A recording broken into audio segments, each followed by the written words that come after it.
1935, the Lions win the NFL championship. The Detroit Tigers take the World Series. The Red Wings bring home Lord Stanley's Cup.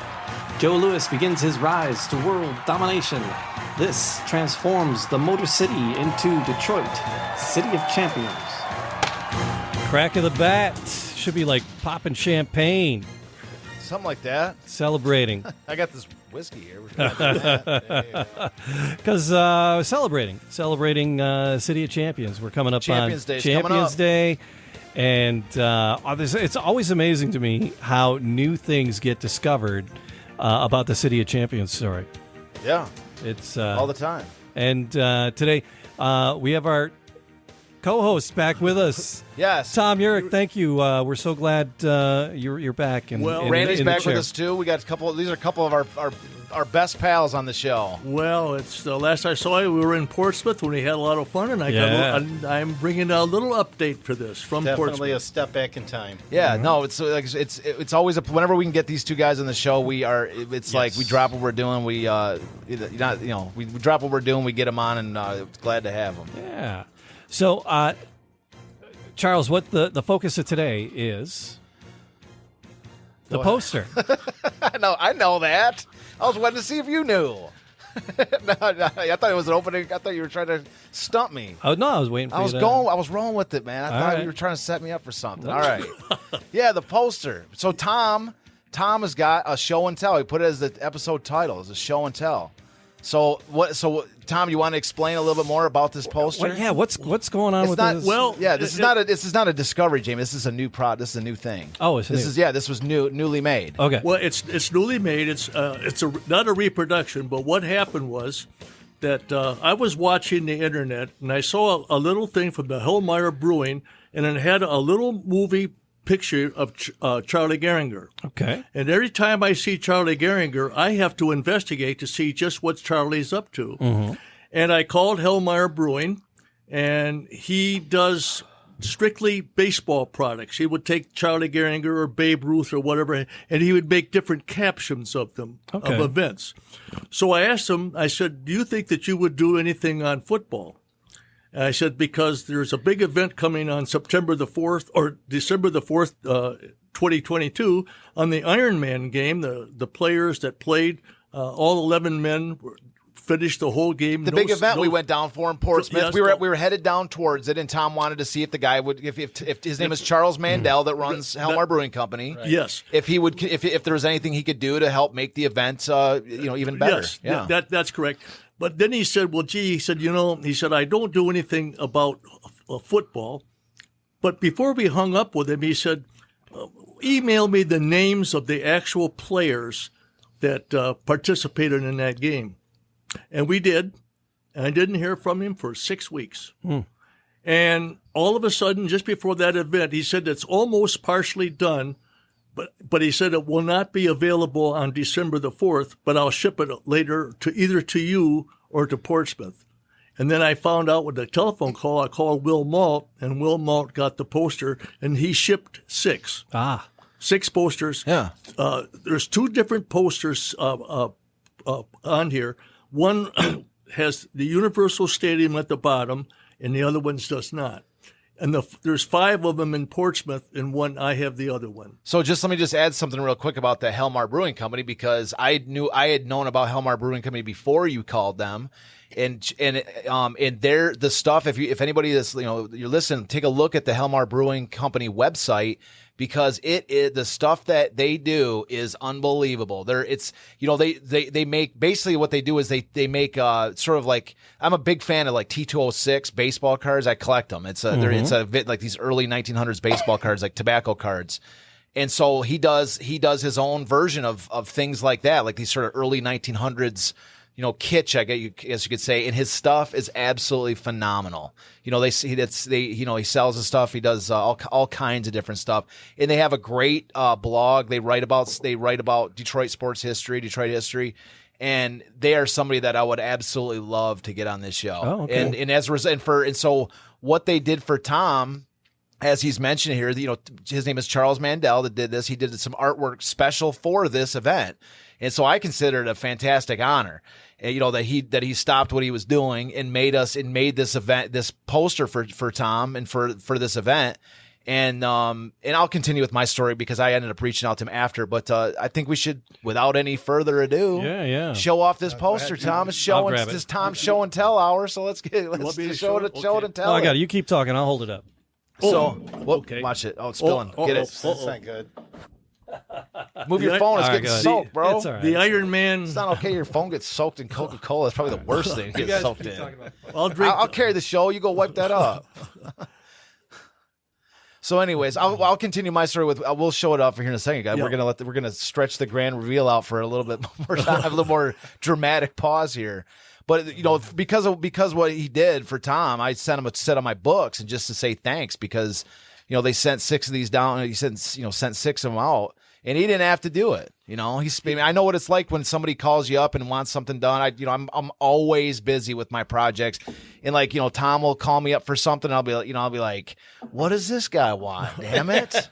Or Jamie will text me. I'll be like, damn it, I'm doing something here, right? They'll be like, hey Charles, can you send me in one little thing? I'll be like, I'm busy here with my project. So, anyways, I recognize what it's like.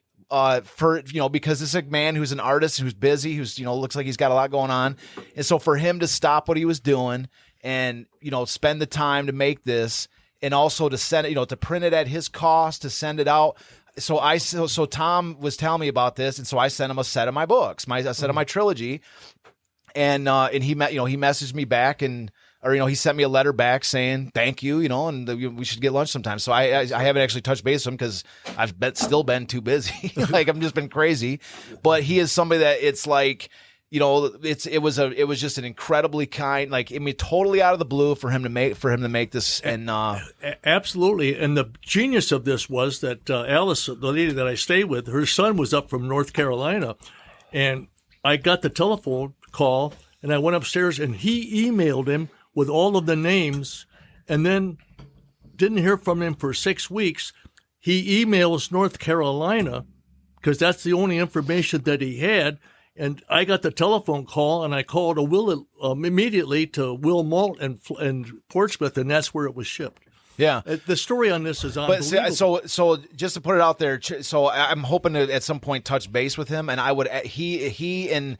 The guy who writes for his blog, I would love to have those two on this show. Absolutely. And if they are on here, I'd love to have you back to talk with them about him, to thank him in person. So. Yes, I would love to meet this man. I really would. So we got a picture of it now. Jamie's got his mess cleaned up. It's his mess that This poster is 24 inches wide and 31 inches long. Right. There's a lot of glare. And it's hard to see, but at the top... It's a beautiful poster. Yeah. At the top, it's on his left shoulder is 19, and on his right shoulder is 32. Oh, nice.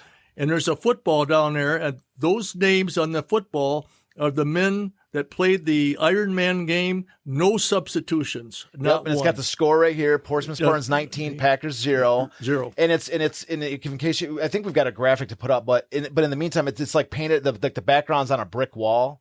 And it's just got the kind of vintage color look. I was telling Tom, because I was the one that got him to get it framed, because he was walking around with this thing, just a naked poster walking around with. I'm like, Tom is treasuring this thing. And I'm like, dude, you got to get a frame for that thing. And he's like, I don't know. I don't want to frame it. I'm like, dude, get a frame for it to protect it. Because, for instance, right there where Jamie just spilled that drink probably saved that poster's life. And so, what I was going to say is the unfortunate thing about having it framed was that one of the things you can't see, because the plexiglass on the front kind of hides a little bit, is that it's printed on like a canvas. I mean, it is absolutely top quality, high end.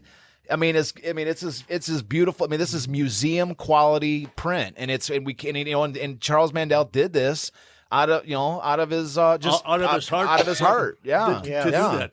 But I also want to tell the listening audience that poster does not have the Universal Stadium at the bottom, but the 3 of them in Portsmouth that are now hanging. has Yeah. Universal Stadium at the bottom. Yeah, and so the only thing also I regret is that we don't have one.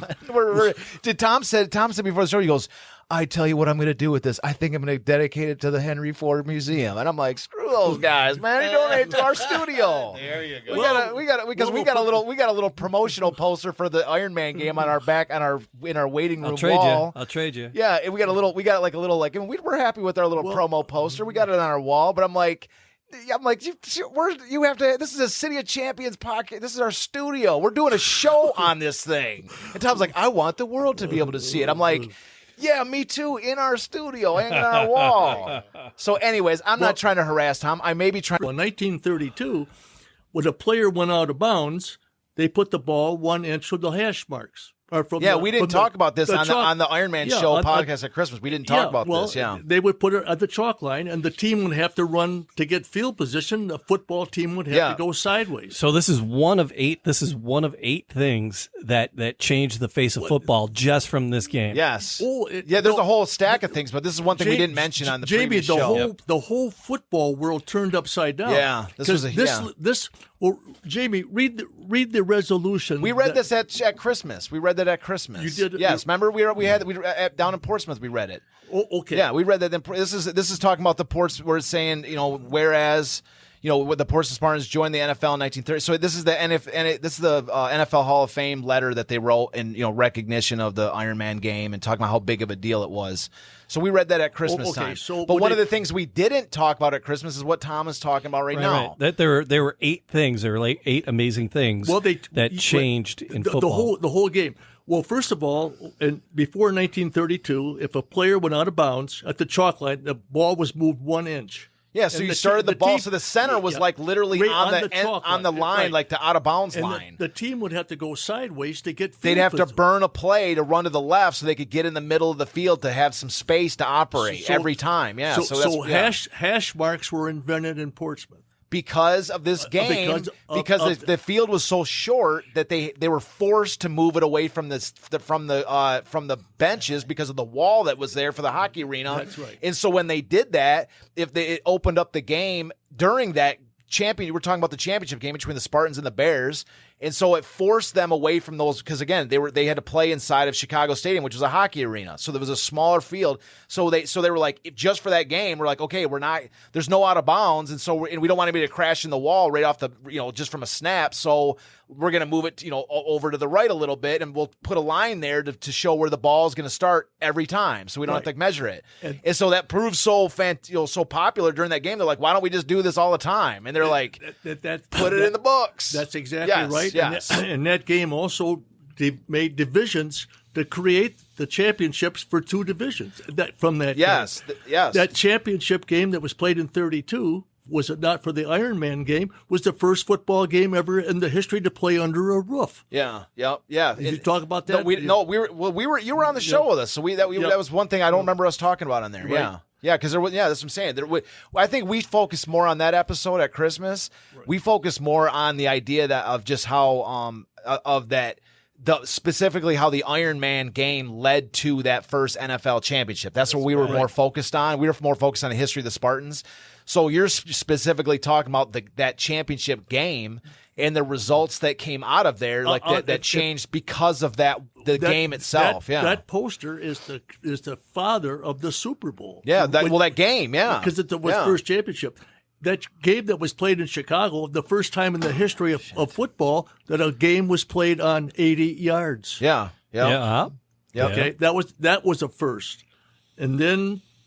Also, the rule changed in 1932 that a forward pass had to be 5 yards behind the line of scrimmage. And that was because Bronco Nagurski did was offsides. Yeah, there was a fake. He did he dropped.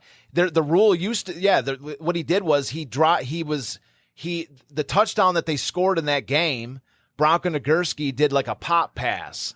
So he took the snap and looked like he acted like he was going to run into the line like a run, and then he jumped up and threw the ball and went in for a touchdown. And the Spartans, and they were furious about it. Well, yeah, they were infuriated on that. Yes. But they changed the rule. They said now you have to just behind the line of scrimmage. Yes. So that rule changed the game. Yeah, because Nagurski basically did a forward lateral, like overarm lateral, which was BS. And then there was like the Portsmouth players were furious because it was a completely ridiculous play. And so they had to change the rule. They were like, "Okay, you're right. Let's change it." They're like, "Well, can we remove that score from the game so they didn't win?" And they're like, "No, we can't do that." And also, very interesting that when they played the championship game, which came from the Ironman game, when the people went to the stadium, there was no programs. Huh? I didn't know that. Yeah. They burned. There was no. Those programs were burned on the eve of the game. And there was no programs. So the people were watching the game. They didn't know who the players were. Well, see here, this is the story. See, I didn't know that component of it. The story I heard was that there was a fire in the office of the Chicago Bears executive offices. So I'm familiar with the fire. I didn't know that it was before the game. I wasn't sure if it. Yeah, that's what I got that information. Yeah. Oh, really? Okay. So I didn't know that because there was actually an episode on, I think on Pawn Stars where they brought that burned game program in from that game. Tom was the one that was sending me telling me about it. Wow. And the guy on Pawn Stars was like, oh my God, this is the program. You know, it's like, well, this is from the first NFL championship game. And it was half burned. And his buddy was like, what are you talking about? This game program's like there's a burn, and he's like, that's how you know it's authentic. It's like, because it's half burned. And that program, he paid $2,750 to Pawn Stars. Yeah, the Pawn Star guy bought it. He was all about it. He too. went He to was his like, buddy, I gotta get that. the specialist in sports memorabilia. Yeah. He said it's $10,000. Yeah. Okay. But he also said it's the holy grail of any professional program of all the sports. Oh, wow. It's on eBay now, from what I understand, $50,000. Yeah. Jeez. But that was a great. If anybody hasn't seen it, it's a really short clip. Go on, look it up on YouTube. It's worth, if you're a football lover. Yeah, because he's like, oh my God, I can't believe it. And his buddy's like, it's a program that's burned. Like even if it's like vintage, like it's Will still Malt burned checking up. in, saying hi, and Chris saying hi. Thanks for being with us, Hey, guys. Will, Chris. So yeah, Will checking in from check Portsmouth. out the A's, Will. Yeah, right. Check out the A's, Will. Yeah, we were talking last A's time I just all looked. before the show. I was telling them about the A's bet. And another interesting thing that came on the Ironman game was the Portsmouth or the Green Bay Packers were called the Cheeseheads, and it all came because in 1931 they did not want to play the Packers, didn't want to play the Portsmouth Spartans. And one of the Spartans said, oh, heck, they're just a bunch of cheeseheads. And that all related to that game of the Ironman game. Also, when the Ironman game was played in 1932, the Ohio National Guard had to escort the team to the stadium. Yeah, I know, because they were raucous. The Portsmouth. It's the biggest game that ever happened down there, man. That place was jammed. 14,000. Yes. They were you kids Hanging were down from the rafters. They were on the flood wall. Yeah. They were sitting on the flood wall. Dude, Portsmouth is so awesome for that, man. That flood wall is so cool. And the flood wall overlooks at the baseball stadium, too. Oh, yeah. Man, a packed house baseball game down there. Dude, like one of my dreams is to see Huntington versus Portsmouth, like in a championship for like the American Association or something, or Atlantically, whatever. And a championship between those two teams, and then there's so many people there that their flood wall, like the whole, like it's got this there's the flood wall, and then there's the hill that attaches to it. There's like that hill, that berm could seat like 1,000 people up there, man. It's just such a beautiful. I love Portsmouth, man. I love Portsmouth. Gorgeous town. Another interesting thing on that Ironman game is when the Packers came down, they did not stay on their first trip. They stayed in Columbus, Ohio for the night. That's probably a good idea. And then they took the train from Columbus to Portsmouth, and they were greeted. There was fist fights. The National Guard, the whole Ohio National Guard, was called out to man that game. That's awesome. I mean, this Ironman That's game. the thing is, like, sports have got so those- sanitized now, man. Back then, it was just like dirty and freaking like they had to call the National can't Guard have that. out. Yeah, that's what I'm talking about. That's like it used to be. Like I say, the sports today have gotten people are like, oh, they're an elite athletes. There's a better. There's so many. I mean, there's value to the modern day game. I'm not trying to gild the lily of yesterday. But there, at the same time, like back in the day, there's a reason why these sports became like people. That's what they became institutions in their day. Was they were awesome, man. They were like I said, back then they were unsanitized. Like to say the rules were evolving to such a level that they were like, hey, that's a good idea. Let's move the ball from the sideline to the freaking center of the field. Like it's just obviously I love that time. I'd like to. Could I give a little plug where these posters are? Yeah. Okay, there's 3 of them that have the Universal Stadium at the bottom. One's at the river. Will Malt's restaurant who's listening right now. Lucky Dog, yeah. Yeah. And one's at the stadium lunch, which the picture that you just showed or whatever, that's hanging right now in the stadium lunch. He remodeled the thing. Reese Brown. Reese Brown. Yep. And he's on Jackson Street, and he put that picture up there. And I understand people were coming in. I called Andrew Fite called. He said, Tom, I was just at stadium lunch and I saw the picture. It's fabulous.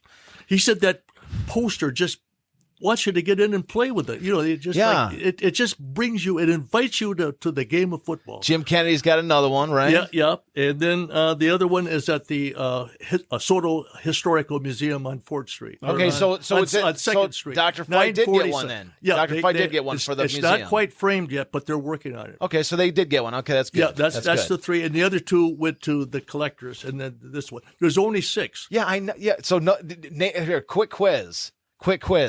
Name a bunch of people that want that poster that didn't get one. Yeah. Name a place that should have a poster that doesn't have one. Name one. Could anybody guess? Would I be sitting here?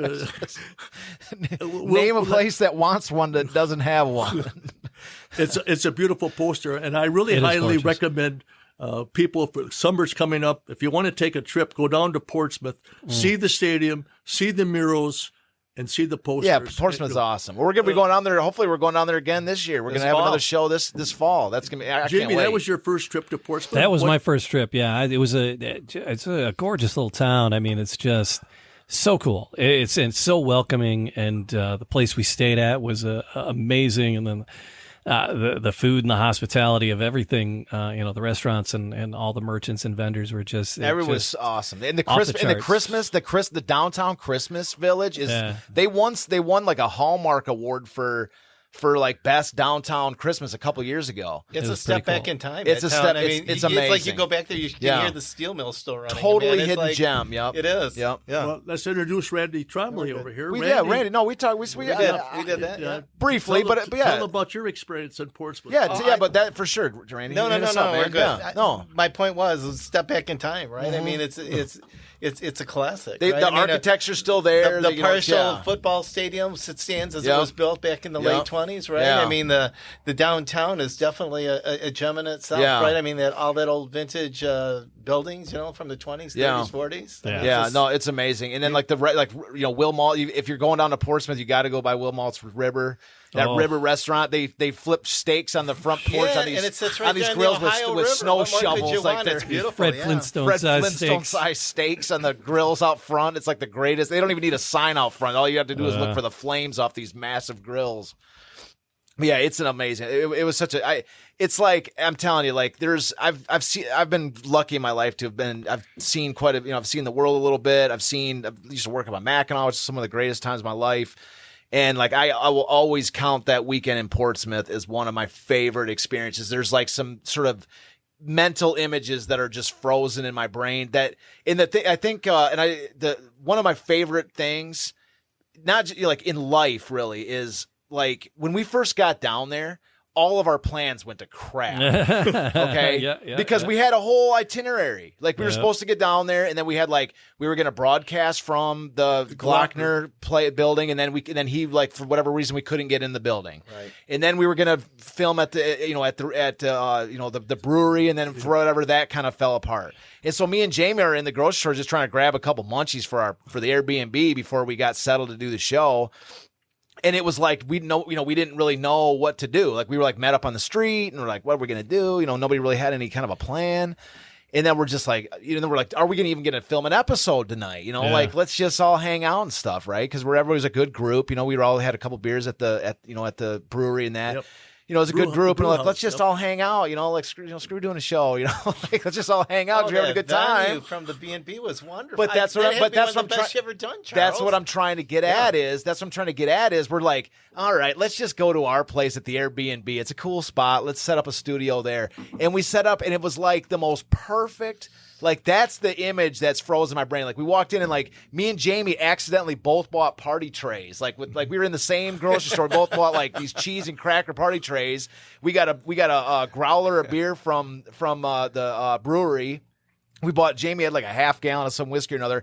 And then, like, but we had this big group that came in, and we're like, yo, we have plenty of party trays. We got a big growler beer. We got a half gallon of liquor. Like, it was like a whole, you know what I mean? We were like, you know, it was like the perfect setup. We had a Christmas tree in this beautiful Airbnb, and the show was, everybody was involved. It was a ton of you know, like we had a little couch set up with everybody sitting there. You know, it was like I say, that was my favorite show we've ever done, and it's going to take a lot to like top that show, man. Because I watch that all the time. If anybody listening hasn't seen that show, like, you know, it was just that to me was like everything I wanted this show to be. Really, and you told the whole history of football from the book. Yeah, and I helped you get that. Yeah, and it was great because, like I say, I got to, like, you know, throw out some history, and then we actually were on location with people who was like, this subject meant a great deal to, and everybody had different, you know, angles and perspectives on the story. There was a ton of, like, you know, feedback. It was just, everything was just phenomenal. And it, like I say, it was. So I can't wait. I can't wait to go back there. We met some friends down there. I miss the people there. Will, I miss all you guys. Definitely want to go back. I get calls all the time from down there. Information. Yeah. It's just fabulous. And when you go there, just think that town was the city that changed the whole game. Yeah, I know. It is. If you're a fan of football, you gotta hit there. You gotta do it. You gotta pass through and see it. Yeah, and that's what I mean. It's like you are literally like, and he's not lying. Like he's not exaggerating. You go there, and it's like, they have a 1930s stadium that, you know, like this original, like, holy ground of where the Detroit, you know, like the birthplace, you know, where the Lions came from, the team that, you know, I mean, where this incredible history began. And the places, like, you know, while you're there visiting it, why not go to these places like, you know, like the brewery or the river, like that, which are just like fantastic. Like, you know, the brewery is like the same architecture as from that. I think it's built back then. The river is almost like a damn museum in and of itself, with all the memorabilia. Oh yeah, Will's got memorabilia like crazy, images and ticket stubs and helmets and trophies and. There's so much to see in there. It's besides the food, it's a destination for the memorabilia, and highly recommended it's throughout the town. There's the murals are amazing. Yep, they got the murals are amazing. They got the flood wall. It's just wall. I thought it was. See now. If the zombie apocalypse comes, that's the city I'm going to because they have the built-in zombie apocalypse walls. Yeah. Oh, yeah. You got it's like a fortress. And gates that close. And a fortress. Yeah. And there's only a couple ways into town, so you can guard those bridges. Will, is that the deal? Are you guys ready for the zombie apocalypse? Is that what Portsmouth is all about? It's really a shelter for when the zombies come. But it's just, but they got the bridge. The bridge is cool, and it's got the it's like got the mountains around it. Because we're from Michigan, so it's like fairly flat here. So when you're driving, it's like the city is like ringed by mountains. It's a totally different and super cool place. Like, it's just it's that place. That's like our heart is down there, man. It's right on the border. And the Ohio River is just gorgeous. You go on the other side of the flood wall. You look at that Ohio River. Yeah. It's gorgeous. Yeah, and if you're going, like, again, we recommend it. Like I say, Christmas time. Right before Christmas, that town, it's just got the coolest. There's like the Santa Claus that was out there. And he's like, ho, ho, ho. Like, you're walking on the street. It's almost like something like you see like in the 1950s, like something out of like A Wonderful Life or something, where there's a Santa Claus standing there in the street greeting you, and you're walking on the street and you're like, hey, Santa, what's going on? Well, they had like vintage cars, vintage trucks as like props on some of the street corners. Yeah, as decorations for the show. Matter of fact, before you fellas got down there's an antique store that we went into, a big shop. They got everything in there. I saw that. I didn't get a chance to go take a look, man. Randy and I, we went through there and with Grayson and Stephen. It was just, I couldn't believe it. I mean, love it's those two family. too, man. Grayson did a great job reading on the show. That was another little highlight from the show. He is, Which was that, it was cool to get him on camera and have him read a little bit and get a little on camera exposure. It was cool. It was fun. He is the future of the City of Champions, because right now that kid is football crazy. He's even written a little letter. I'm going to jump a little bit to the Lions, hoping someday maybe he could go to work or do anything. Yeah. You know what I mean? He's 14 years old. Who knows? He but could be he's the one that he's succeeds. excited. He could bring the City of Champions back for all of us. We all put in the work. And I told him, if the Lions ever contact her, tell them that you were down in Portsmouth and you were actually playing on the field where Red Grange and Bronco Nagurski, the kid, and Ace Katowski and Glenn Presnell. I just got word Ace Katowski died on December the 4th, 1976. Oh, really? On the Iron? That's right, Jim. Jim Kennedy texted me that. Yeah, I saw he texted me that, but I didn't put the date together with the December 4th. So you connected the date. I'm glad you did that. Yeah. And that original picture that I gave you, they think now that was the first team picture that of players actually wearing their helmets. Yeah, that picture. Yeah, I want to see that picture at some point because not only that, because that's a huge picture he's got. Jim Jamie, Kennedy. this lady that her husband played, she just died. She was 112. Oh, wow. She was born in 1912 and died, and she was 100. And when I got the picture from her, I did not know that her husband played in the Ironman game, and his name is on the poster. See, I just got to throw some other real quick. It's a little bit kind of off topic a little bit, but man, this is why I love this show, right? Yeah. Because we are on a totally different wavelength than every other show, okay? We're even shows that are Detroit, even if there is a Detroit history show, I don't even know if there is, if there is any other ones, but if they are, they're like, hey, did you know Ty Cobb stole 3 bases in a single game? Or hey, did you know that the 68 Tigers did such and such? It's the same old canned stuff. Not that there's anything wrong with Ty Cobb and the 68 Tigers. On PBS. But did you know Mark Fidrich won the Rookie of the Year in that 1 year? It's the same old canned stories that you see every single day. But this show, and anybody that's listening in, you are tuned in. This is a different frequency that we are on. We're talking about players. If you mention outside of the viewership of this show or anybody that's sort of connected on the wavelength that we're on, we're sitting there going, man, Ace Katowski played on that field, or Glenn Presnell or whatever like this. They're going to be like, who? Who's that? You say Portsmouth. You're going to say, Portsmouth. And we're sitting there going, this is our friggin' 10th episode on Portsmouth, right? Well, Tom's showing us Portsmouth. I was gonna mention that. So Will is listening in Portsmouth, and Will, if you check your Facebook messages, you can join the show right now if you want. Yeah, jump in, Will. The other thing is, if you go back to, we keep talking about the show that we recorded live. We put it out 1st of January. It's episode 81, and there'll be a link in the description to it, so you can go right to that episode where we spent a good hour and a half swimming around in the story and talking to. If you're listening to the show and you haven't seen that episode, you got to. That's if that's your first episode, you can't go wrong because go back to episode we love 81. That show. There'll be a link in the description. But what I'm saying though is for the 99% or 99.9 or whatever percentage of people out there that are Detroit sports fans that aren't tuned into the frequency that we're on, you know what I mean? And the last game, the Thanksgiving game, they mentioned there was the announcer was about to mention oh, did you know that the Detroit Lions came from Portsmouth? That's the same. It's the only story you ever hear, right? That's another one of did you know Mark Fidrich won the Rookie of the Year? Did you know? It's a glancing mention. It's a glance. It's always the glancing mention of Portsmouth, right? And there's no deeper dive on anything with Portsmouth or anything like that. And that's what I'm saying. That's the frequency we're on. Is that we're we wreck it, we die. We're again, this is the 10th episode. We've been down to Portsmouth. We did the whole history of the Portsmouth Spartans, all the way back to before the Portsmouth Spartans were even in the NFL. We were talking about them. That's the wavelength we're on, and that's just sitting here talking with you guys, and this. It's a joy to me to be able to be on this frequency with you guys, man, with everybody, with the listeners, with everyone we're on, that we get to talk about this stuff.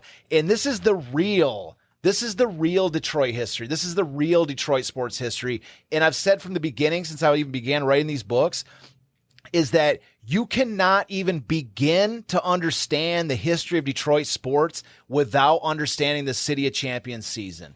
In the city of before 1935, Detroit was a baseball town that had never won a World Series. After 1935, we're one of the great all-around sports towns in the country. We just won 3 major sports championships with the Tigers, Lions, Red Wings. We had the rise of Joe Louis. We had 33 total championships. Detroit was the capital of the sporting world, and it gave Detroit an entirely new identity. We were the Motor City. Prior to this, we were the Motor City, and we were a baseball town that never won a World Series. That was it. After this season, we were the Motor City, but now we're also one of the great sports towns in this country. It literally put us on the map as far as one of the great sports towns. So you can't even begin to understand the history of Detroit sports, where we came from, where we are now, or where we could potentially be going without exploring this story. Sure. And here we are. This is the wavelength that we're on. And we're not just exploring, we are deep diving into every single component of this story. And like I say, it's a joy to me to actually be able to have conversations about, because before I was talking to you guys, Randy, you included, man. You were down in Portsmouth with us. You're rolling. You're part of this squad, man. Will, we're all part. We're building this. We're building this group of people that recognize the importance of this story. Chris, Will, everybody that's tuning in. We're building this group of people that understands the value and how fascinating this story is. Jamie, you too. You're also into it a little bit. I'm into it a little bit. But the thing is, we're building this group of people that, this listenership, this audience that because before this group, every time I mentioned the City of Champions season, it was because I have a sign that said, "Did you know the Tigers, Lions, Red Wings won their first championships in the same season?" I had to start at the beginning every single time I talked about it. Now we can sit here and have a show where we have a poster. I just wear my jersey out. Yeah, well, yeah. Jamie's got the coolest jersey. I just wear my jersey and get Jamie's got started. the coolest jersey in the entire the Detroit City of Champions loving world. Maybe the world. Yeah, the entire Detroit City of Champions loving world. Absolutely. Certainly, Jamie's the idol of tens. You were invoking Chris a second ago and thanking him. He sent over a picture of that program. The Chicago Bears and the Portsmouth with the Spartans. burned edge. Nice. With the burnt edge. And he pulled that from eBay.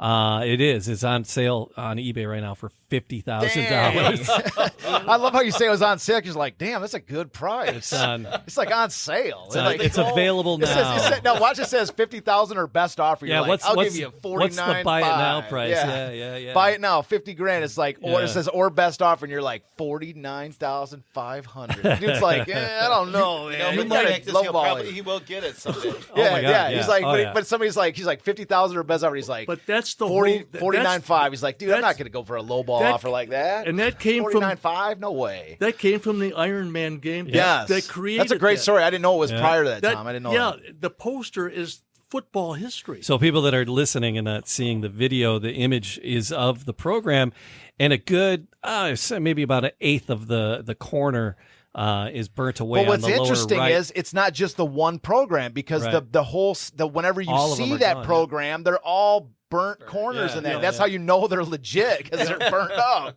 That's why that guy in the Pawn Stars was like, "Oh my God, this is one of those programs. It's burned up." It's like the first NFL championship game program's burnt. That's how you know it's legit. That would. I talked. And I didn't know that either. Tom tuned me into that. I didn't know that. I'm a collector, but talking to the collectors on the poster, there's only 6. If you're looking for one, forget it. Why are you going to keep on? Tom is loving to pour salt in the wound. He's like, there's only 6. Well, not 7, keep in mind. Not 7. You don't have one, Charles. Just make sure. He's like, hold on a second. Let me make sure how many there are. There's one with Will. There's one with Jim Giddens. There's one with me. There's one in the Historical Museum of Scioto County. And what am I missing? What am I missing? Where's it?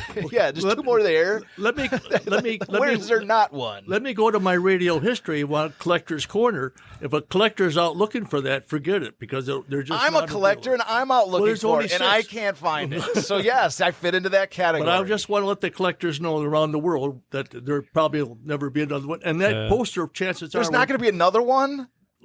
Thanks a lot, Tom. Unless Helmar Brewing. Well, we're going to try to get him on the show. We're going to try to sweet talk him a little bit, and we're going to let him know that maybe there's another. Maybe one more. I've got the file. I've got about 10 people that want them. I mean, so I walk around and kind of keep it covered, because I can't there's no duplication. Well, let's get the names of those people that want them, and maybe if we can get an order together, maybe he'll make an extra one. I try to connect with Will, and it's just I sent it to him in his Facebook Messenger, so he's got to get there. The link for to get on the show. Yeah, we love Will. Will wants to jump on. Will, jump on, bro.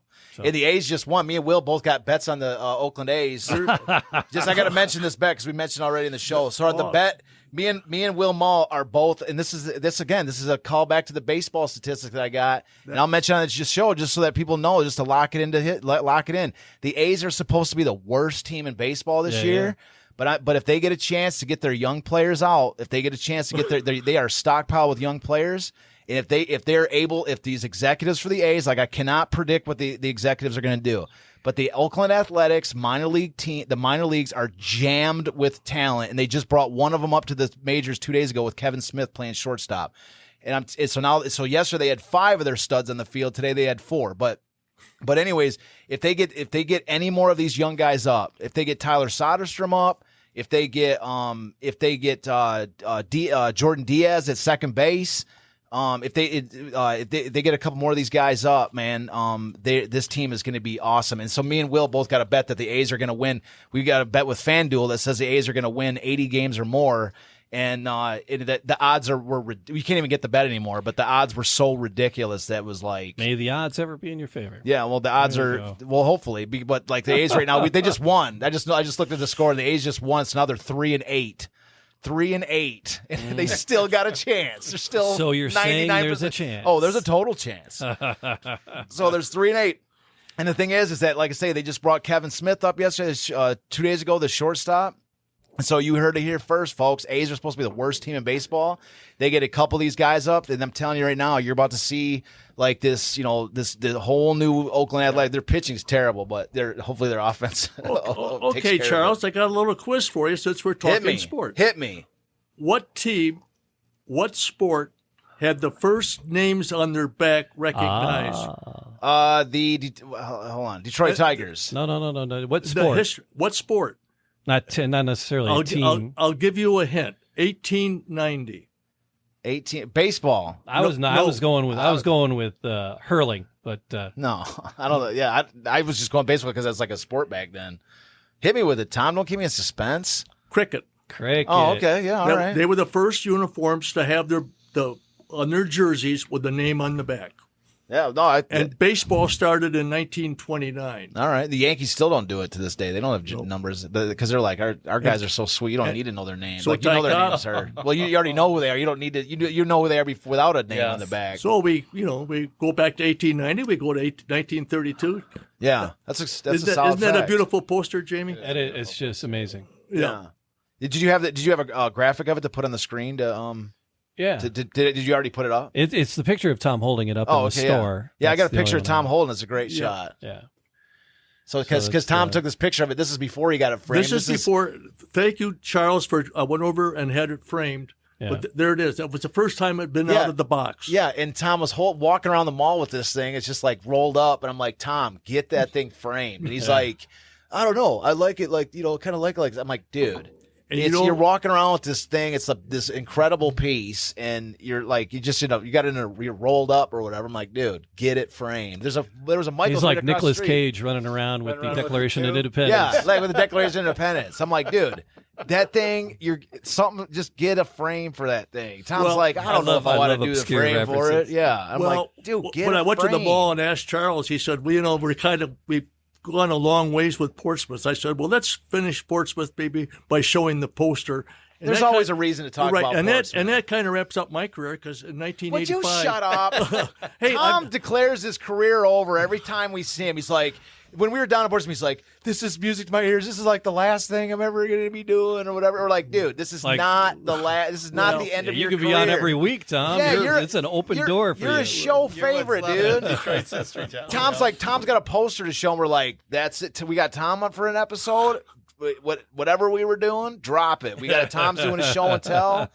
Your career is not over, and I wish you would stop saying that. Okay, well, when you get to the 80s, I'm behind the 9-ball or 8-ball. But anyway, interviewing those players in '85, little did I ever think that I'd get a poster at the end with their names on two of the players that I was end up being That's what I'm friends. saying. We're building and we're building our own little community, dude. You know, we got a group of people that all understand, see this, that love the story, and that we talk about it, that we're friends with. You know, we talk with everybody online. Like, I wish Chris and Will were here right now. You know, I wish these sure people do. are show. Yep. You know, we're all friends here. You know, so I was never treated so kindly in Portsmouth. You know, I went down there as a complete stranger on my first your trip. show. Tell that story. I want to hear that. Tom, this is a great story. I don't know how much longer we're on the show, but this is a great story because when Tom originally went, Tom originally went down to Portsmouth and didn't know anyone. He didn't know anyone. He just went down there. He was you walking know, you the called streets, first. knocking on doors, go, Tom hey, called first. You Well, called do you like first. football? Here's the cute story. But this, I know you're going to get to it, but I just wanted to set the stage for it. Is that Tom didn't know anyone down there? Like the fact that we know Will, the fact that we know Jim Kennedy, the fact that we know Reese Brown, the fact that we know anybody down there is because Tom went down. Tom called up, made some phone calls, and then went down there and set up a connection. And you go ahead and we're going to tell his name. But I'm saying Tom was the guy who connected everybody, and that's what I'm saying. Tom, you are an absolute freaking treasure of this entire project. Right? It's not just the 85 tapes. It's everything that you've done from then till now. And you're one of our, you're our heart and soul for this, bro. But tell the story of how that initial exploratory mission down to Portsmouth led to these connections, all being friends. You know? Well, I interviewed the players in 85. I'm listening. I'm going to get my drink filled. And they always talked about Portsmouth. Yeah. Well, I found out where Portsmouth was, but I didn't know anybody in Portsmouth. So I said, well, I'll call the Chamber of Commerce. They would know. I'll never forget the lady called the phone. I said, yes, I'm calling in regards to the Spartans.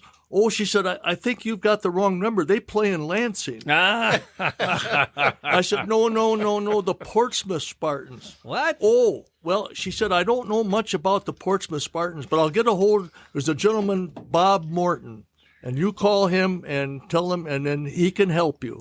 And that was the start. It's like getting on the phone in Mayberry. They brought in Paul O'Neill. We talked about, that's how I found out about the programs. And then we went to dinner, and Will Malt was at the river and with Bob Morton, and I told him what we would like to do, and the rest is history. It was, and they treated me so kindly. You know, I was a complete stranger, but I did that for the Portsmouth players because they really felt bad that they were not included in the City of Champions. Yeah. Portsmouth was completely forgotten. And I want to mention this too real quick. I want to highlight one real quick thing that you just said there, which was Bob Morton.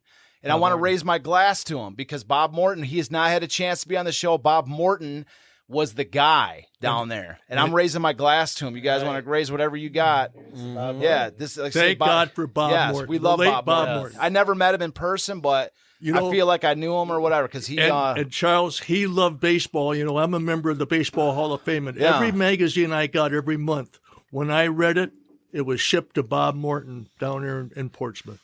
He was the guy. Yeah, he sent an article up about baseball because I went to my first trip down to Portsmouth was going down there to talk about getting a baseball team down there. Yep. And so that was my first trip down there, and he had sent an article. What was it? You know what it was? What he sent an article, and then the next thing we found out he had passed. Right, it was in the newspaper. Yeah, it was an article about the city about trying to do a baseball team down. And he sent me the physical article for it because and he was like, So I didn't get a chance to meet him when I was down there. I have that original article. I got a history in Portsmouth. It's a fabulous town. But, and again, to all the people that are listening in Portsmouth, I guess if you're getting wet, it's not the Ohio River; it's my tears. I want to thank Portsmouth. We love God you bless guys. Portsmouth because the players would love you because they felt so bad, and I did. I promised them I would do something, and it came to pass. Yeah, but I just love how you did that.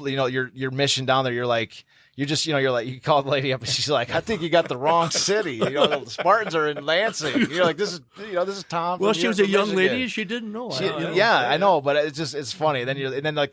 Bob Morton. She connected you with Bob Morton. She gave me his That was number. a solid connect, man. And I made a call to Bob Morton and I said, I'm calling from Detroit. And I said Portsmouth was not recognized of the City of Champions. At that time, they won 24 world champions. Bob Morton says, how many? Yeah. Are you correct on that? Yeah. And now it's 33. 33. And I just went with the numbers that we got right out of the newspapers, and then me and Jamie did the firearms episode last week. Yeah. Because 5 of the champions were Detroit Police Sharpshooters. Detroit Police. 3 of them were Detroit Police Sharpshooters. One of them was the team. The Detroit Police as a team won the overall national championship in pistol shooting. And then Henry B. Joy Jr. was national skeet shooting champion. But what was great was the article that we read for the last episode. Bud Shaver actually says in the article, he's like, I got to talk about 5 champions that are forgotten. They were forgotten already, and he wrote this 36. in 1936. He was forgotten in 36. He goes, these 5 guys are forgotten. It's like we got our work cut out for us. Yeah. So is it 39 now? Or No, it's 33. But among the 30. number is these 5 guys, to add That's on just to the how 20. he phrased it back in 36. You know what I mean? To add on to the 24 that you're mentioning, you're saying like now there's 33. Like there was always 33, but with these 5, like I'm reading this article and Bud Shaver's going, I got to mention these 5 guys. And Henry B. Joy was actually on the newspaper, on that City of Champions newspaper. So he wasn't he wasn't like just a random, he just mentioned in a newspaper article. Like they legitimately recognized him because the Detroit Free Press, Bud Shaver wrote an article about Henry B. Joy in the Detroit pistol shooting team. And then the Free Press, who, detested the Detroit Times, of which Bud Shaver was the sports editor, they had no love for him, but the Free Press recognized Henry B. Joy on their City of Champions pictorial newspaper showing 21 of the 33 championships. So that's what I'm saying. So like he's a legit, part of that story, and thus, so are the Detroit Police, pistol shooting team. Well, what episode are you on now? This is 92. 92 episodes, man. 92. Is it? Did I say it was at 92? Yeah, it's 92. Link? Okay. I'm 90% sure it's 92. Here, let me because I sent you the text with it. But you're never right. I'm always right. Never right. I'm 100. It's 93. 93. Oh yeah, this was 93. Last Yes. one was 92. I'm always right. Except for one time I was wrong, but I'm most of the time right. But anyways, yeah. So we're episode 93, man. And what does 93 represent? What is that? The pistol shooters, or no? 92 was the pistol shooters. 93 is you and Randy's show. This is the 93. Okay, the number 93. Stay young. This is the 93rd. 93rd episode, those were champions 5, 6, 7, and 8, I think, or No. So we had the 3 majors, and then we had Garwood, Walter Hagen. Well, we had the 3 plus the Joe Louis. we count the Detroit minor league Olympics, so that's 4 for the 3 majors plus the 4 with the Olympics, because we covered them briefly. Yeah, and then Garwood, Walter Hagen, Eddie Tolan, Dick Degener. He was the diver. Yeah, and then the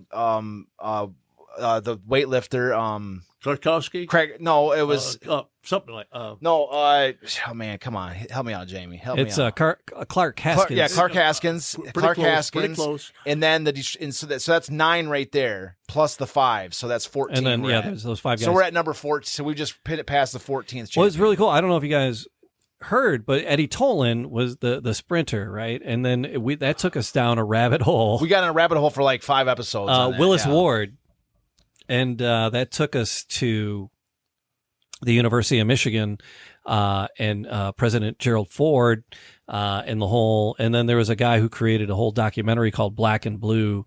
It was a documentary about how the athletic director sidelined Willis Ward, for being black. Yeah. When Georgia was going to play, and Jerry Ford was like, he's he my was teammate. the captain of the U of M team. He's yeah. like he's my roommate. He goes, he don't play, I don't play. I mean, it's like, what's the problem? And Willis said, no, dude, you play. He goes, this is between me and the university and me and Georgia, not you. You play. So Jerry Ford played, but he goes, play. Willis was also, he's like, we got to win this game. And because they were off to a rocky start. He's like, but they won 2 straight national championship with Willis Ward, who was a black football player. He's the best. They say he's the best athlete Detroit ever produced. Oh yeah. And Without so that's the rabbit hole we got down, though, was that Eddie Tolan was this world-class sprinter, and he went to Cass Tech and then went to U of M and then became this national star. Yeah. They claim he could probably beat Jesse Owens. He was but he did. But Willis Ward did beat Jesse Owens. Willis Ward, because Eddie Tolan was a little bit before Jesse Owens. So, but who was contemporary with Jesse Owens was Willis Ward, and that's the rabbit hole we went down. Willis Ward went to U of M. Jesse Owens went to Ohio State. Willis Ward beat Jesse Owens in these track and field events. Not like they only faced each other like for a couple of times. He was so deflated after that event. That after the whole, not getting to play for the U of M his whole career sports-wise faded. Yeah, like literally, that was the question that we were at. That's the rabbit hole we went down is that Willis whereas Eddie Tolan was a sprinter for U of M and then went on to the Olympics and won 2 gold medals in the 1932 Olympics. And then, so the next black athlete to come out of Detroit, like the next black track athlete, also played football for U of M. So he was Willis Ward. So Willis Ward played football for U of M, and he also was running track and field. He's like the greatest athlete that Detroit ever produced. And then that's what Jamie's talking about is that he helped the U of M win 2 straight national championship games. And then bizarrely in his 3rd season, which was 1935. There was this, what was it, 34 or 35, Jamie? I drew maybe it was 34. It was 34. Yeah. No, it was 35. It was 35 because the next year was the Olympics, and he didn't even go to show up for the trials and all that because 36. It was Olympics. a 34-35 school year, yeah. Yeah. So, anyways, but he had beat Jesse Owens at these track and field events, but then because of this game, it was 34, wasn't it? Yeah. Anyways, but because the U of M said he couldn't play in this game because Georgia wouldn't play if he would because he was black, then he said his whole career just ended. Like he just stopped deflated even trying. The team. He never ran again. Really. And so so the question that was think about this, right? Imagine if the 1936 Olympics, right? Willis Ward, this Detroit product, went to U of M, won 2 national championships with U of M as a football player, then went to the Olympics and won the gold medal in front of Hitler instead of Jesse Owens. Yeah. Talk about a 34th champion to add to the mix. Because he see what I'm saying? He did take Jesse to task now and again. So. Yeah, that's what I'm saying. That's the rabbit hole we went down was the great what if. Why did it not pan out, right? Yeah. And so we had a great couple shows on it, and one of the episodes was that there was Brian Kruger, Brian Kruger. Brian Kruger. Great documentary. Did a documentary on Willis Ward, and we had him in studio. We had a great show with him. So that's just some of the stuff. That's what I enjoy about doing this because the book. I mean, you're limited by column inches and pages, and here we get to really and we can go back and we can talk about Portsmouth again if we want to, and we can Willis Ward wasn't one of the champions, but he's important to the story. Absolutely, and he's important to Detroit sports. Right.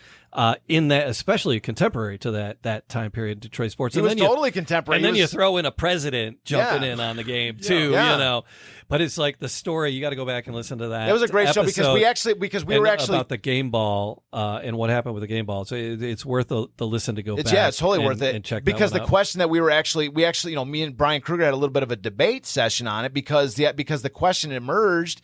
Was about because there's elements of the story that don't make that don't make sense. Yeah. And because the thing about it is why would U of M let a black athlete help them win 2 national championships and then suddenly go, well, we can't because Georgia Tech, the team they played, was crap. They were a garbage team. So U of M was the defending national champions. So what if Georgia won't take the field against them? You're losing out because of what we were talking about in Portsmouth was about prestige. Georgia Tech had everything to lose for not playing against Michigan. Michigan had nothing to lose from saying, well, then don't play us. Right. We'll play find somebody else. Right. So there was a couple, But that's what I enjoy about being able to that was a great show because stuff. we were diving into that element of it as well. Like you say, it springs into different things. You know, when you got 33 world championships, there's sidebar stories. Yeah, that's what I'm saying. Tom, that's what we love you got about some the show, homework, man. You need to bring us another story. Some more memorabilia. You got homework, man. You got to because I want you back here. I want to get Charles Mandel on here, so I'm going to take him up on his offer to go to lunch with him and invite him to the show. Please do that because I would like to meet him. I would too. Because what he did and the creation. I just call it the Rembrandt of football. Mm-hmm. Yeah, it's a Rembrandt. Yeah, the Rembrandt painting. But when you look at that, it just blossoms. It evokes out. that nostalgia of football. Absolutely, the whole football world turned upside down. Yeah. From that one game. Yeah, but besides that, he's got a great writer for his blog. He's got this blog that they maintain too, and he's a fantastic writer. There's a couple articles I've read that were just like, wow, this guy's a great writer. So I would love to have him and his writer on the show and talk about it. Will Malt talk about his poster. Will Malt talked to him, and he said that the reason that he was a little bit slower on getting those posters out was deer season, and a lot of his help, he was doing a lot of that himself. I would like to know if maybe he did that rendering personally himself. I imagine he would. I can't. I why don't wouldn't know. he? Yeah. But you see, he didn't sign it either.